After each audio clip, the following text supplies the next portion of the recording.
Assalamualaikum warahmatullahi wabarakatuh. Perkenalkan, kami dari kelompok 8 yang terdiri dari saya, Anya Parisa, di sebelah kiri saya, Nani Astiti, dan saya Meliani. Di sini kami akan membuat video untuk memenuhi tugas UAS mata kuliah Akidah Akhlak MP. Selamat menyaksikan. Di sini saya akan menjelaskan materi yang pertama, yaitu pengertian akhlak. Akhlak berasal dari bahasa Arab, jamak dari bentuk mufradatnya hulukun yang berarti budi pekerti, perangai, tingkah laku, dan tabiat.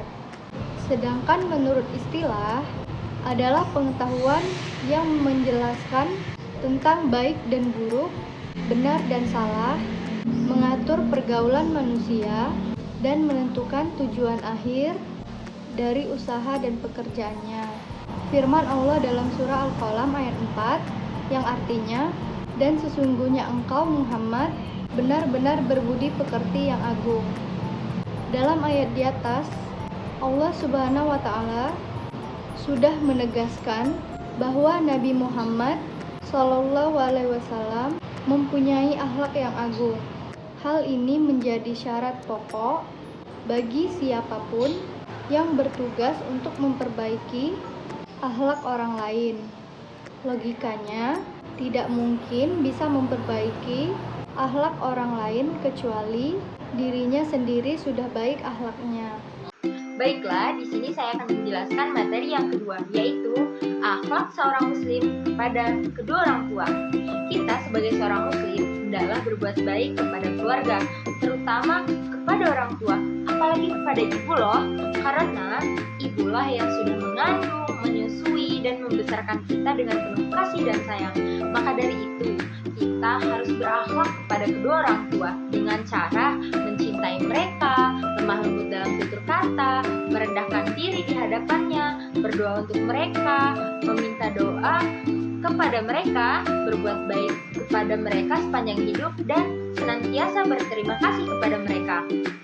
Contoh kecilnya seperti berpamitan ketika pergi kemanapun, senantiasa mengucapkan salam dan bersalaman kepada kedua orang tua, dan selalu berbicara dengan nada yang rendah. Mungkin hanya itu yang dapat saya sampaikan. Ini saya akan menjelaskan materi yang ketiga, yaitu peran penting akhlak bagi seorang muslim.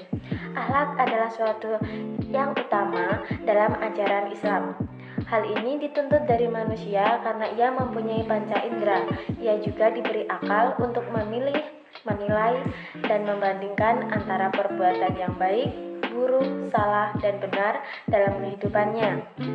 Tanpa akhlak, manusia akan hilang kedudukannya sebagai makhluk yang mulia dan hidupnya jauh dari nilai-nilai kemanusiaan yang diajarkan oleh Islam. Nah, ini sekarang menurut Ali Abdul Halim Mahmud, tujuan pembentukan akhlak yaitu yang pertama, mempersiapkan manusia-manusia yang beriman yang selalu beramal soleh.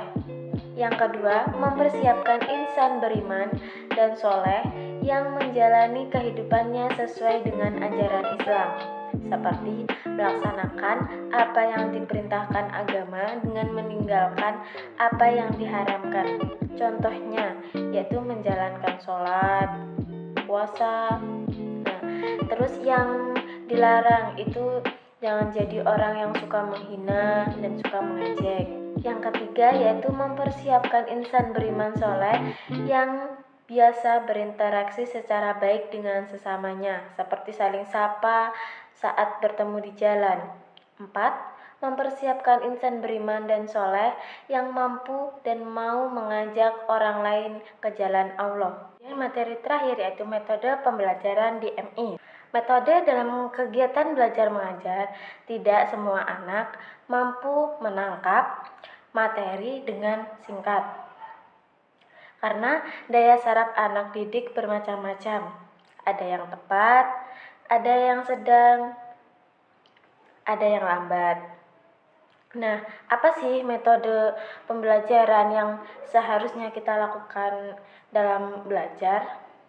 Yaitu Yang pertama, metode ceramah. Dengan metode ini, anak didik bisa memahami sejarah maupun cerita yang diberikan sang guru saat mengajar.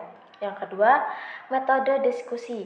Dengan metode ini, seperti pernyataan atau pertanyaan yang bersifat problematis untuk dibahas dan dipecahkan bersama, saling tukar-menukar pengalaman, informasi, untuk memecahkan sebuah masalah. Yang ketiga, metode tugas belajar.